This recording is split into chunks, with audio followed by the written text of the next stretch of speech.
할렐루야. 2026년 그 첫 번 예배인데 우리 서로 한번 인사할까요? 금년의 장치는 대박 맞습니다. 아멘. 아멘. 할렐루야.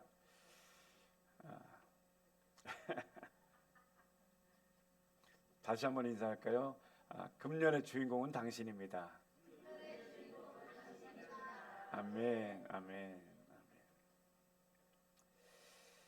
자, 오늘 우리는 주일 예배에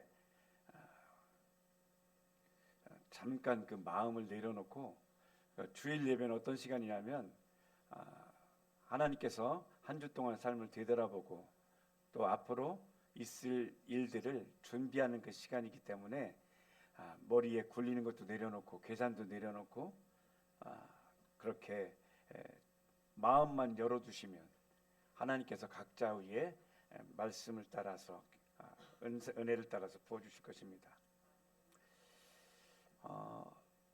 지난주에도 수원에 그 집회를 갔다 왔는데 갔다 오면서 많은 사람들이 어떻게 살아야 될지, 어디를 향해 가야 될지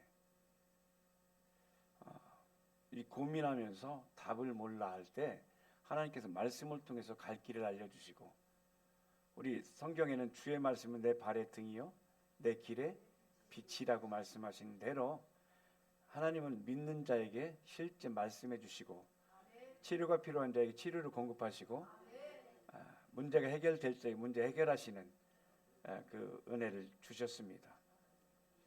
그런데 우리 살아가면서 이런 생각이 들 때가 있어요. 이 길이 맞나? 하는 그런 생각이 들고 이게 전부인가? 하는 생각이 들 때가 있습니다. 이런 질문을 여러분 한 번이라도 떠올린 적이 있다면 오늘 설교 드릴 자격이 있는 사람입니다.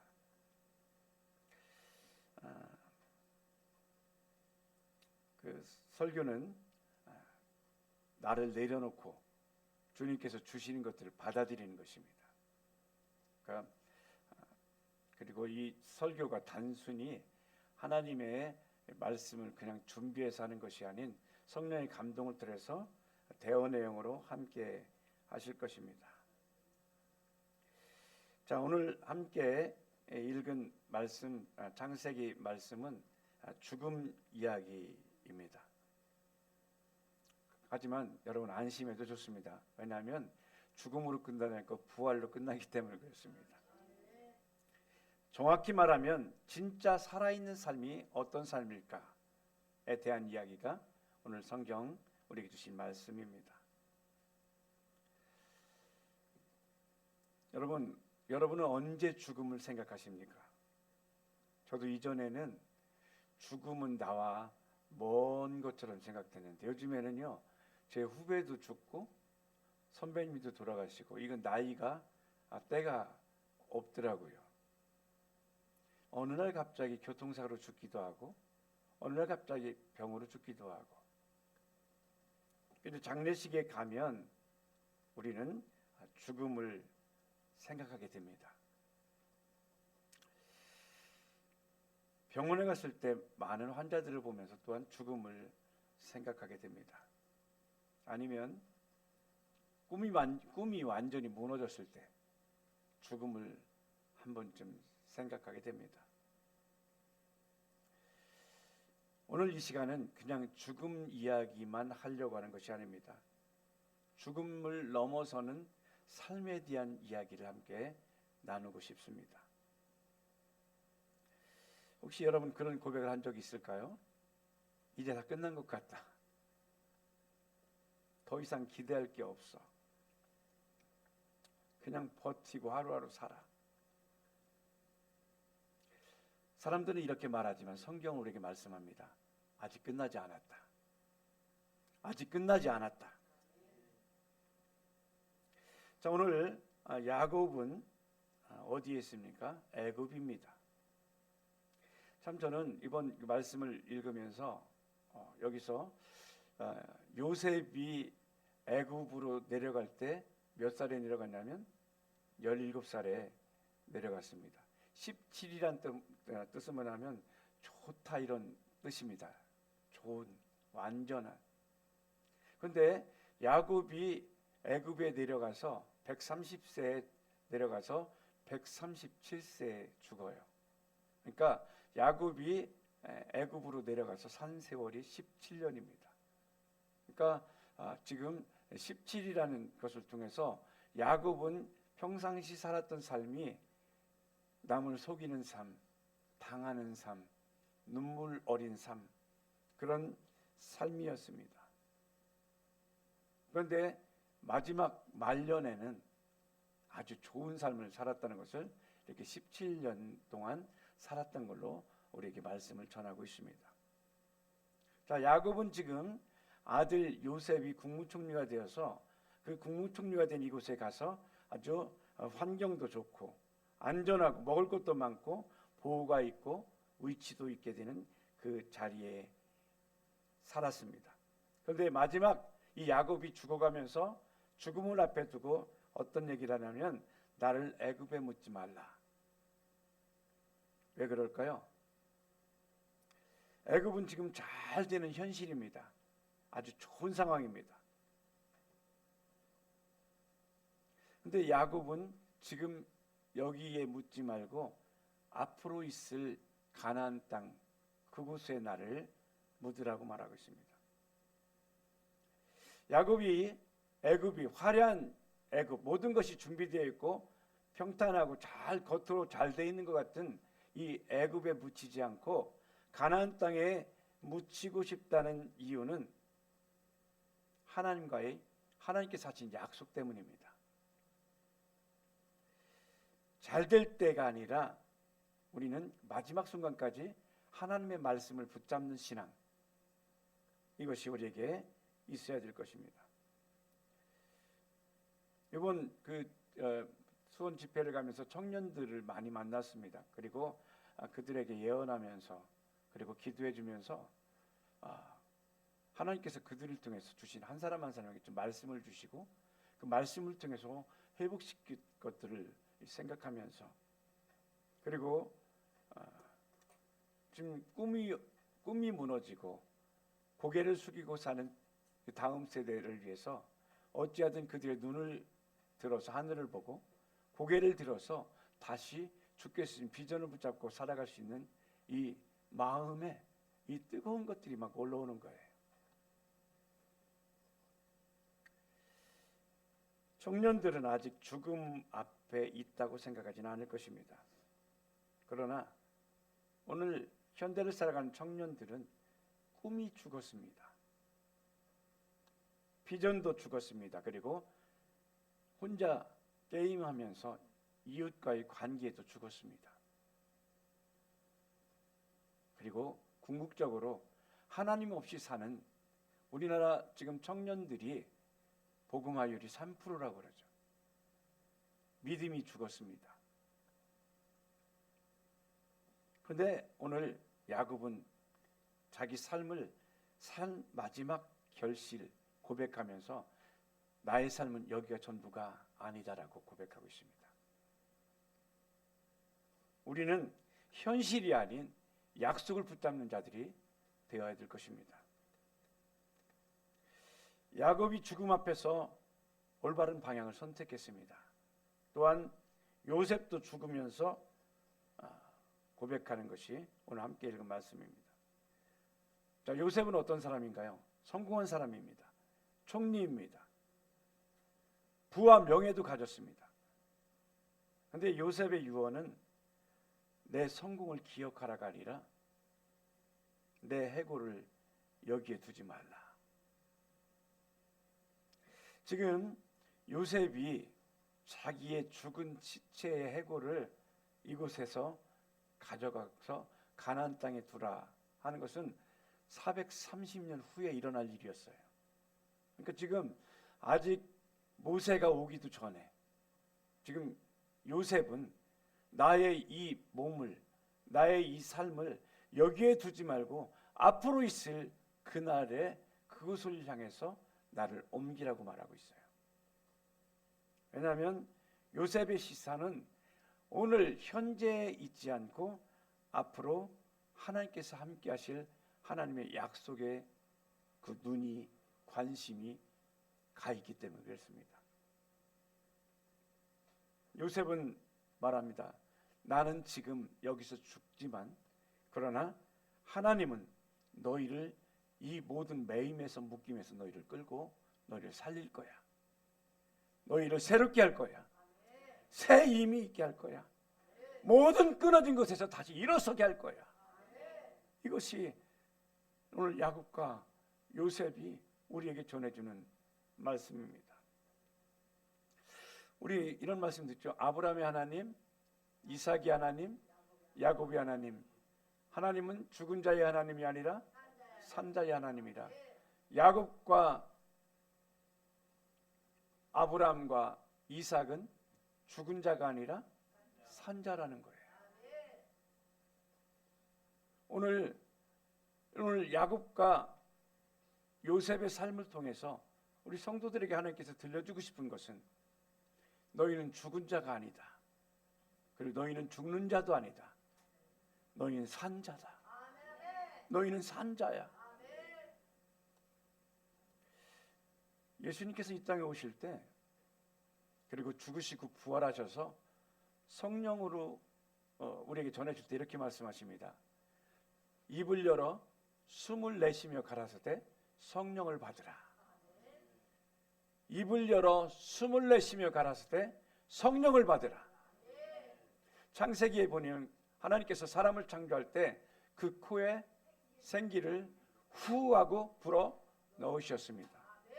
마찬가지로 예수님은 우리에게 그냥 생기 정도가 아니라 성령을 우리에게 부어 주셔서, 성령은 죽지 않는 영, 살리는 영, 회복하시는 영, 그 영이 너희 안에 있으니 받아 마시라. 그리고 살아나라. 에스겔 굴자기의 마른 뼈들에게 하나님께서 태어나여 생기는 각자 위에 들어갈지어다 했을 때 생기가 들어가니까 그들이 살아나고 그게 큰 군대가 되더라. 모든 소망을 잃은 자들에게, 앞으로 어떻게 살아갈지를 모르는 자들에게 주님께서 말씀하십니다. 입을 열어 주께서 숨을 내쉬며 가라사대 성령을 받으라.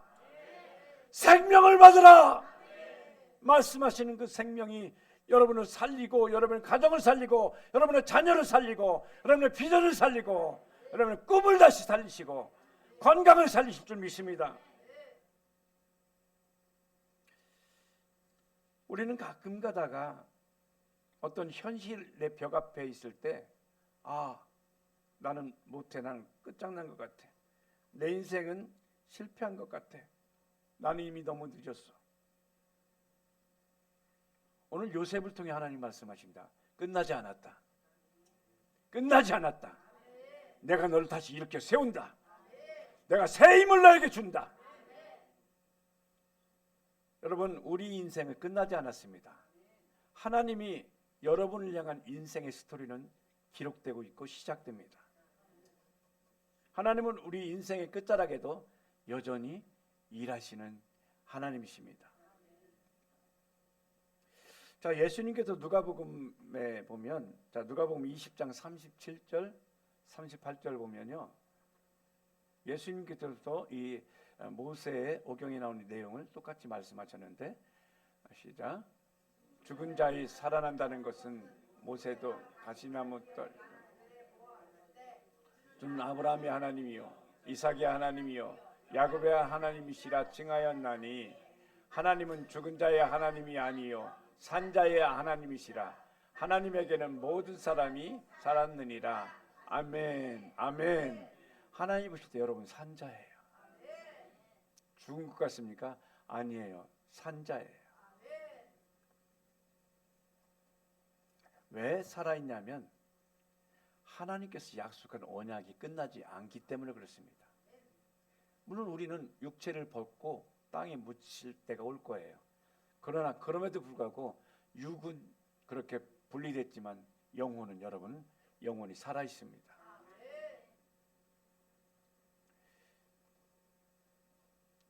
예수님께서 말씀하시죠. 나는 부활이요 생명이다.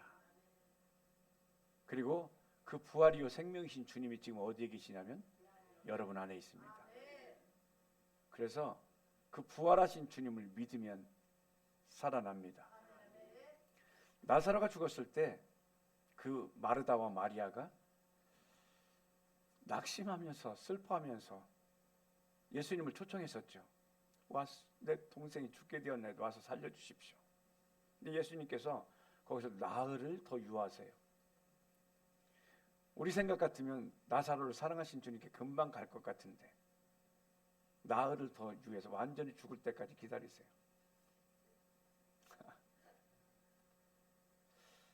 그런데 오셔서 주님께서 말씀하시기를 늘 나의 기도를 들어주신 하나님, 지금껏 나의 기도를 들어주신 하나님, 이번에도 나의 기도를 들어주실 것이니 감사합니다. 그리고 사람들에게 이 돌을 옮겨라, 무덤 돌을 옮겨라, 사망을 옮겨라, 저주를 옮겨라, 가난을 옮겨라, 실패를 옮겨라, 그리고 나오라 명령했을 때 나사로가 나왔습니다. 여러분, 우리는 하나님의 형상의 모양대로 지음받은 자들입니다. 그리고 하나님께서는 우리의 입술에 권세를 주셨습니다. 민수기 14장 28절에도 너희 말이 내 귀에 들린 대로 내가 너에게 행하리라. 주님께서는 복음서에 계속 말씀하시죠. 너희가 무엇을 말하든 그것이 이루어질 줄 믿고 마음에 의심치 아니하면 그대로 되리라. 그대로 되리라. 아멘. 누가 하나님의 형상입니까? 누가 하나님의 사람입니까? 하나님의 약속을 우리 마음에 품고 성령 안에서 새롭게 된 우리가 하나님의 성품과 하나님의 그냥 생명을 가진 자들입니다. 우리는 영접한 자입니다. 영접하는 자, 곧 그 이름을 믿는 자들에게는 하나님의 자녀가 되는 권세가 나타납니다. 아멘. 여러분, 문제에 대해서 말씀하십시오. 문제에 대해서 설포하십시오. 그러면 이루어집니다. 그래서 우리는 지금 오늘 이 야곱과 요셉의 삶을 통해서 하나님은 내가 한 언약, 약속은 영원히 변치 않는다. 내가 너에게 산자의 하나님. 그래서 아까 누가복음에 주님께서 예수님께 말씀하시죠. 하나님은 모든 사람이 산자다. 여러분 살아 있습니다. 여러분 산자입니다. 그래서 산자들은, 그러니까 지금 하나님께서 우리에게 주시기 원하는 것은 뭐냐면, 지금 내일을 잘 모르니까, 마지막을 모르니까 지금 헤매고 있는데 너희 마지막은 잘 돼. 그리고 마지막뿐만 아니라 우리는 죽어서 천국 가는 것이 아니라 지금 천국 되어 살고, 그리고 천국 되어 산 그대로 우리 천국에 가는 것입니다.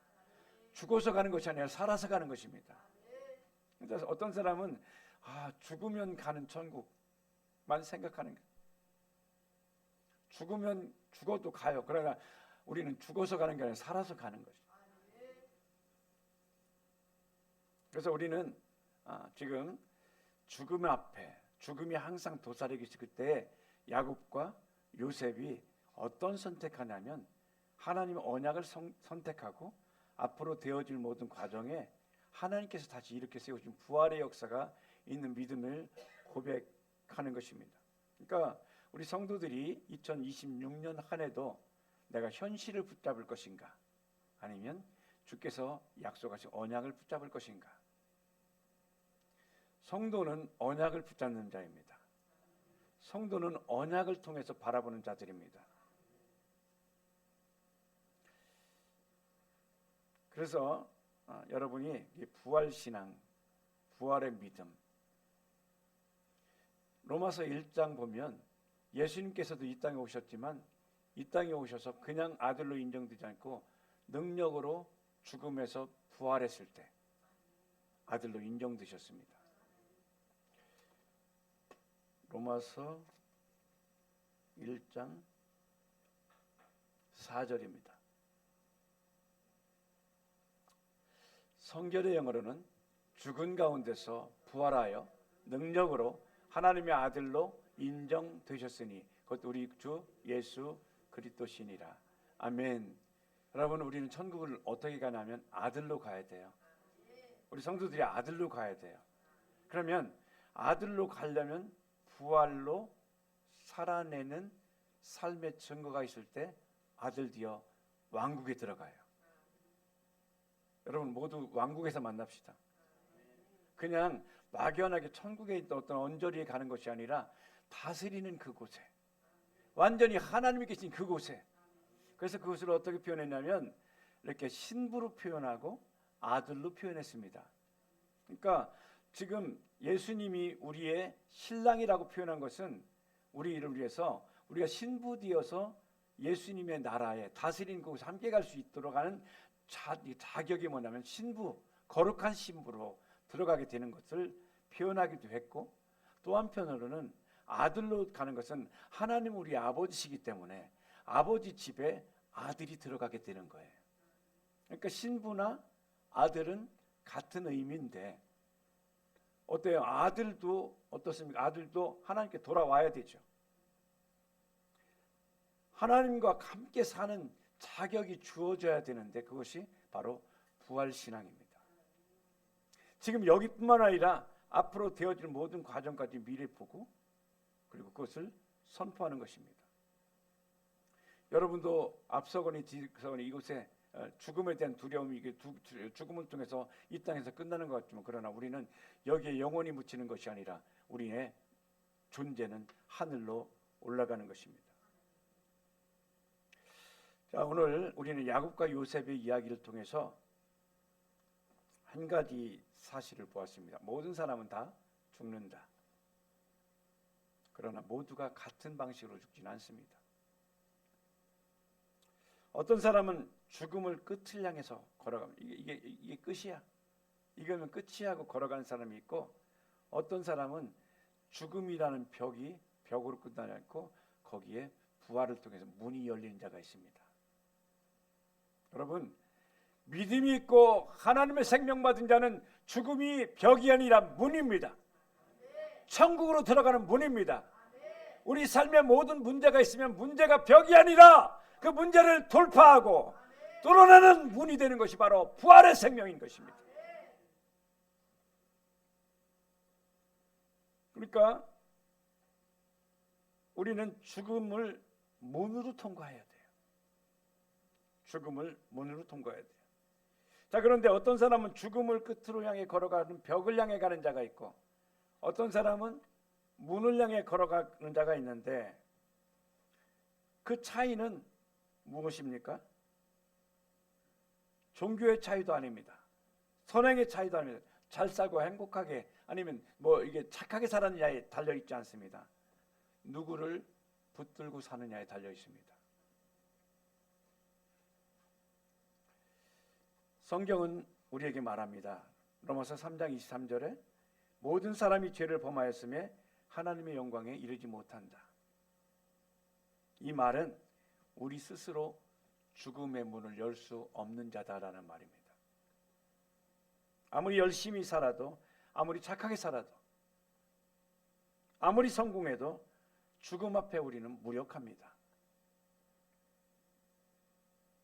그래서 하나님은 우리에게 이렇게 해 하고 설득하러 오지 않았어요. 문이 되어주시기 오셨어요.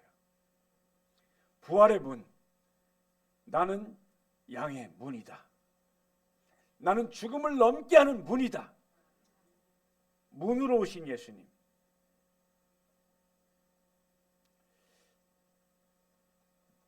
주님께서 약속하신 약속의 말씀을 통해서 우리 성도님들은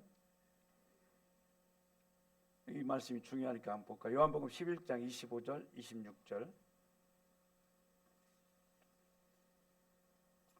예수께서 가라사대 나는 부활이요 생명이니 나를 믿는 자는 죽어도 살겠고 무릇 살아서 나를 믿는 자는 영원히 죽지 아니하리니 이것을 내가 믿느냐.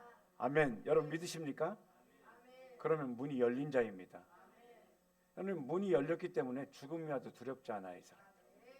그러나 이 앞에 벽인 자는 두렵습니다. 저는 장례식에 여러 번 가봤지만 거기에 어떤 사람은 돌아가신 평안한 사람이 있습니다. 어떤 사람은 이렇게 죽은 사람도 있어요. 제가 처음에 개척했을 때 어느 저희 교회 참석했던 권사님의 그 시어머님이 위해서 그 며느리가 계속해서 기도했었는데 그분을 위해서 제가 돌아가시기 전에 이게 돌아가실 것 같은데 모시고 오셨는데 가서 이렇게 좀 예수님 영접하고 천국 갔으면 좋겠어요. 그래서 이제 그곳을 한 달 정도 이렇게 계속 갔습니다. 계속 갈 때마다 그분이 10,000원씩 헌금을 했어요. 자기가 갖고 있는 게 30만 원이었는지 30만 원이 다 떨어질 때 저한테 목사님 더 이상 오지 마세요. 그래서 제가 그랬어요. 제가 와서, 왜냐하면 제가 계속 그분을 하실 때 이게 하나님께 드리는 헌금이기보다도 복채 있잖아요.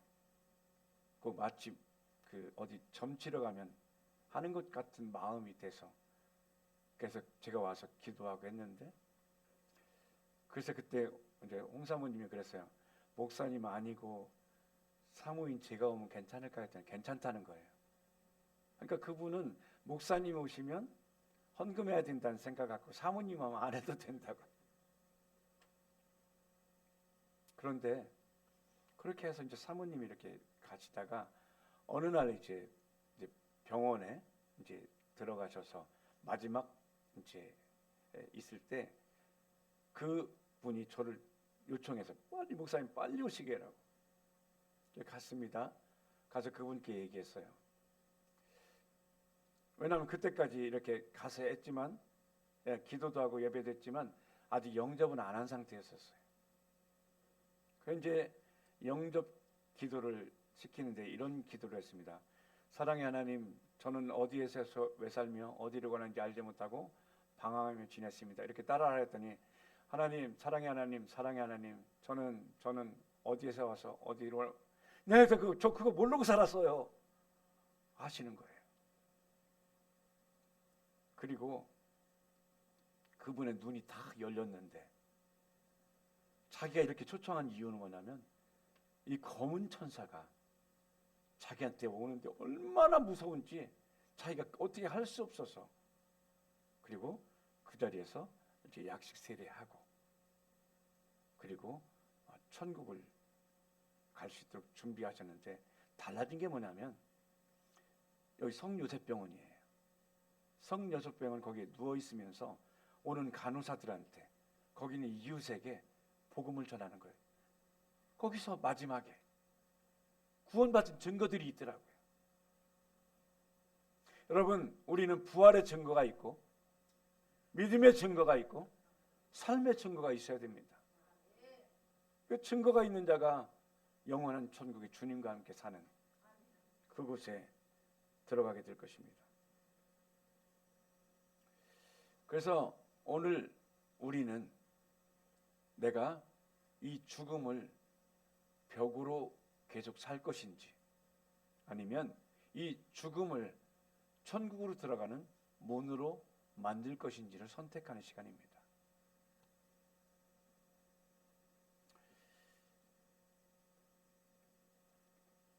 다른 건 뭐 거창하게 하지 않아도 괜찮습니다. 주님, 제 인생의 문이 되어 주십시오. 제 인생의 벽이 아니라 문이 되어 주십시오. 그리고 문이 되어 주시는 그 삶을 따라가시던 나를 도와주십시오 하는 그 마음이면 충분합니다. 영접하는 자, 곧 그 이름을 믿는 자들은 하나님의 자녀 되는 권세를 무엇을 잘해서가 아니라, 한편 강도가 어땠나요? 주의 나라가 임할 때 나를 기억하소서. 주의 나라가 임할 때 나를 기억하소서. 오늘 네가 나와 함께 낙원에 있다. 오늘 네가 나와 함께 천국에 있다. 말씀하신 그 약속은 어제나 오늘이나 영원토록 동일하게 역사할 것입니다. 함께 한번 알고 계시지만 그렇지 않은 분들, 아직 정말 정확하게 고백하지 않은 분들에 대해서 함께 이런 기도 같이 함께 해주시고, 또 아직 이 고백을 안 한 분은 믿음으로 함께 따라해 주셨으면 좋겠습니다. 하나님, 오늘 제 인생을 돌아보게 해주시니 감사합니다. 저는 열심히 살았지만 죽음 너머에 삶은 알지 못했습니다. 예수님, 제가 이해하지 못하는 부분도 많지만 오늘 제 마음의 문을 엽니다. 나의 죄와 한계를 주님 앞에 내려놓습니다. 제 인생의 주인이 되어주세요. 죽음의 끝이 아니라 생명의 문이 되게 하신 예수님을 믿습니다. 오늘부터 그리스도 안에서 살아가기를 선택합니다. 예수님의 이름으로 기도합니다. 아멘. 혹시 이 기도를 지금 처음으로 하신 분이 있다면 하나님은 여러분을 자녀로 받아주셨습니다. 느낌이 없어도 괜찮습니다. 눈물이 안 나도 괜찮습니다. 감정이 아닌 믿음은 약속 위에 서는 것입니다. 그리고 이제는 혼자 가지 않으셔도 됩니다. 우리 교회는 완성된 사람들의 모임이 아니라 함께 걸어가는 사람들의 모임입니다. 그리고 오늘 그 선택이 여러분의 인생 전체를 바꾸는 첫걸음이 되기를 축복합니다.